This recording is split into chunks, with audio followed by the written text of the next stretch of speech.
وآتاكم من كل ما سألتموه وإن تعدوا نعمة الله لا تحصوها. السلام علیکم ورحمۃ اللہ وبرکاتہ. اعوذ باللہ من الشیطان الرجیم. بسم اللہ الرحمن الرحیم. وَإِن تَعُدُّوا نِعْمَةَ اللَّهِ لَا تُحْصُوهَا.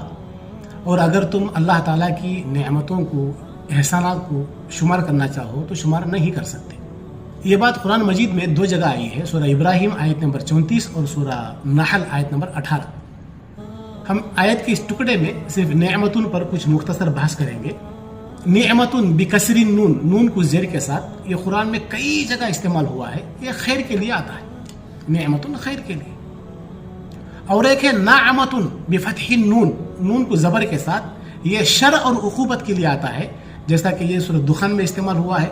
وَنَعْمَةٍ كَانُوا فِيهَا فَاكِهِينَ. نعمتن بفتح نون خیر کے لیے نہیں آیا ہے بلکہ وہ شر اور عقوبت کے لیے آیا ہے. اب یہ نعمتن کا ترجمہ کیا کریں گے، مفرد کا یا جمع کا؟ اگر تم اللہ تعالیٰ کی نعمت کو شمار کرنا چاہو یا اللہ تعالیٰ کی نعمتوں کو شمار کرنا چاہو، کیونکہ تو آیت میں جو لفظ آیا ہے وہ تو مفرد آیا ہے، نعمت المفرد ہے. ترجمہ دونوں صحیح ہے. اللہ کی نعمت کو شمار کرنا چاہو، اللہ کی نعمتوں کو شمار کرنا چاہو، دونوں ترجمے صحیح ہیں. یہی اعجاز قرآن ہے. اب آئیے کہ اس کے بارے میں مختصر کچھ ہم سنیں گے. نعمت المفرد ہے اور یہاں پر جنس کے لیے آیا ہے. جیسے الحصان اسرع من الحمار، گھوڑا گدھے کے مقابلے میں رفتاری میں تیز ہے، سپیڈ ہے. دوسری مثال جو ہے اس کی الرجل اقوى من المرأة، آدمی عورت کے مقابلے میں زیادہ قوی ہے. اب یہاں پر یہ معنی نہیں ہے اس کا کہ ہر آدمی ہر عورت کے مقابلے میں قوی ہے، ایسا معنی تو نہیں ہے، کیونکہ یہ ہمارا مشاہدہ ہے، یہ حقیقت ہے کہ دنیا میں بے شمار عورتیں مردوں کے مقابلے میں زیادہ طاقتور ہوتے ہیں، قوی ہوتے ہیں، مینٹلی بھی اور فزیکلی بھی. الرجل اقوى من المرأة کا مطلب یہ ہے کہ یہ جنس، یہ جو جنس ہے اس جنس سے زیادہ قوی ہے. تو لہذا نعمتن سے مراد یہاں پہ جنس ہے جس میں تمام قسم کی نعمتیں اس میں آ گئی ہیں. اب نعمتن سے مراد کبھی کبھی جو ہے عربی زبان کا یہ اسلوب ہے، عربی زبان کی خصوصیت ہے کہ مفرد کبھی کثرت پر دلالت کرتا ہے، جس کی وضاحت مشہور نحوی امام کسائی نے بھی کی ہے. اور قرآن مجید میں کئی مقامات پر جہاں پر اللہ تبارک و تعالیٰ نے جنت کا ذکر کیا ہے تو جنت کی میووں میں سے، نعمتوں میں سے جو لفظ استعمال کیا وہ ہے فاکہہ.